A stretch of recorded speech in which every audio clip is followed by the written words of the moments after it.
Are seed oils toxic? Are they inflammatory? Do they cause cancer? And should you be throwing out everything in your pantry that has seed oils? If you've been online lately, you probably noticed that seed oils are being called toxic, inflammatory, cancer-causing, and the reason that our kids are sick. So let's slow this down a little bit. Today I want to walk through what the science actually says, calmly, clearly, and without fear-based headlines. Before we zoom in on seed oils, I want to zoom out and talk a little bit about fats. Kids need fat, period. Not just for calories, but for brain development, nerve insulation, hormone production, immune function, and absorbing vitamins like A, D, E, and K. There are three main types of fat: saturated, which comes mostly from animal-based products, monounsaturated fats like olive oil, and polyunsaturated fats. Seed oils fall into the polyunsaturated fat category. They're high in linoleic acid, which is an omega-6 fatty acid. Here's the thing about linoleic acid. It's essential. That means our bodies can't make it, so we need to get it from the foods we eat. Olive oil, on the other hand, which is great, is mostly made up of oleic acid, which isn't essential because our bodies can make it. Linoleic acid is naturally found in some foods: walnuts, sunflower seeds, almonds, tofu, nut butters, and even breast milk. It's not some foreign industrial compound. It's part of normal human nutrition and something growing bodies actually need. So why not just use olive oil? This is a common question. Olive oil has strong research behind it, and it's a great oil. If you like it and it fits your budget, wonderful. But here's the practical side. Olive oil is often 2 to 4 or even more expensive than generic vegetable oils. When you're feeding multiple kids and grocery prices are already high, that quickly adds up. Cost matters. Also, olive oil and seed oil are both unsaturated fats. They're just different types. And linoleic acid, the omega-6 that's higher in seed oils, is actually essential.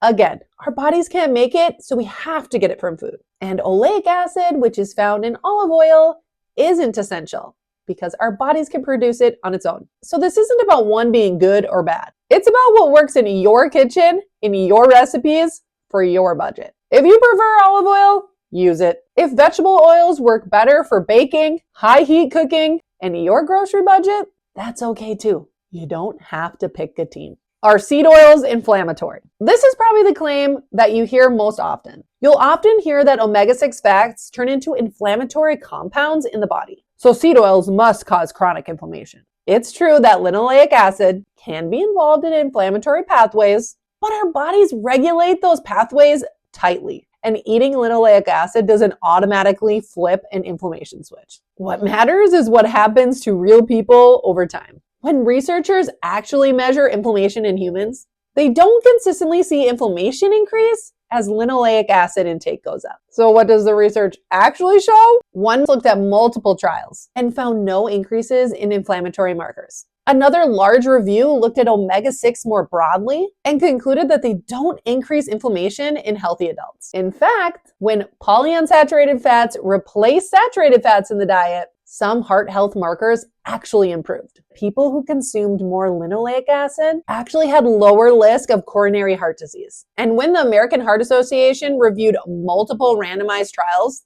they concluded that replacing saturated fats with polyunsaturated fats, like those from seed oils, reduces cardiovascular risk by 30%. Now, some people like to bring up the Minnesota coronary experiment or the Sydney Diet Heart study, but those trials had really important limitations, including small sample sizes, high dropout rates, and margarines that contain trans fat, which we now know increases inflammation and heart disease. So when you zoom out and look at the total body of evidence, the seed oils cause inflammation narrative doesn't consistently match what we see in human studies. And when we talk about inflammation in kids, the bigger drivers are things like carrying excess body fat over time, chronic stress, poor sleep, very low fiber intake, smoking exposure, and overall dietary pattern low in fruits and vegetables. Not a tablespoon of vegetable oil used to roast dinner, or a little bit in their favorite packaged snacks. Again, when we zoom out, inflammation is about patterns,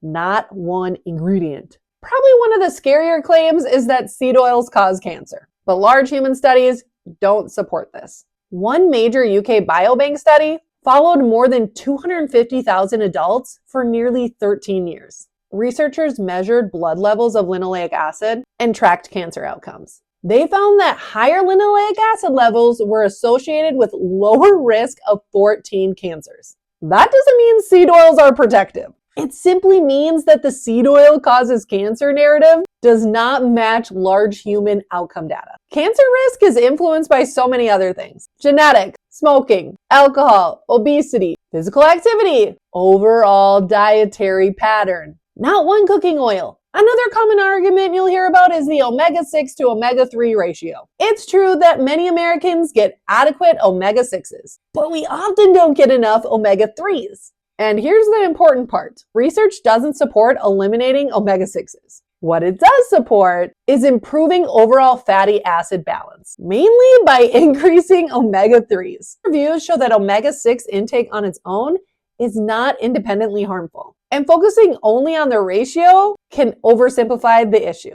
What really matters is if we're getting enough of the omega-3s, which we're not. So instead of trying to cut out omega-6s completely, it makes more sense to ask, how can we add more omega-3s? For kids, that might look like salmon burgers, walnuts, chia seeds, flax, and omega-3 fortified foods, like milk and eggs. This is one of those areas where adding makes a whole lot more sense than eliminating. What about hexane? Let's talk about it, because this is where things get really wild online. You'll hear things like seed oils are bathed in toxic chemicals, or that you're basically feeding your kids gasoline. That's the vibe, but here's the reality. Hexane can be used during large-scale oil extraction. After that, the oil is refined, purified, and any residual amount is left at teeny tiny levels, far below established safety limits. To even approach the lowest daily exposure limit, someone would need to consume 4,900 grams of seed oil in one day. That's not cooking dinner. That's not deep frying. That's not using a little oil in brownies. The scary version makes for good content,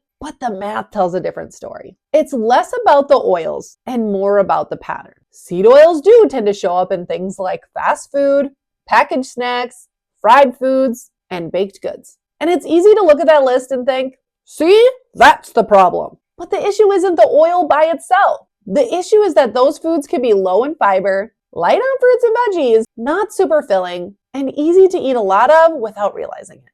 If a kid's typical day is low in produce, low on fiber, high in nutrient-lacking foods, paired with not enough sleep and little movement, that's the pattern that matters, not whether the oil used was soybean or olive. Switching oils in a diet that already lacks nutrients doesn't magically turn it into a health-promoting pattern. The oil isn't the story, the overall pattern is. If your child eats crackers with sunflower oil, they're okay. If you cook with vegetable oil because olive oil isn't in the grocery budget, that's okay. You're okay.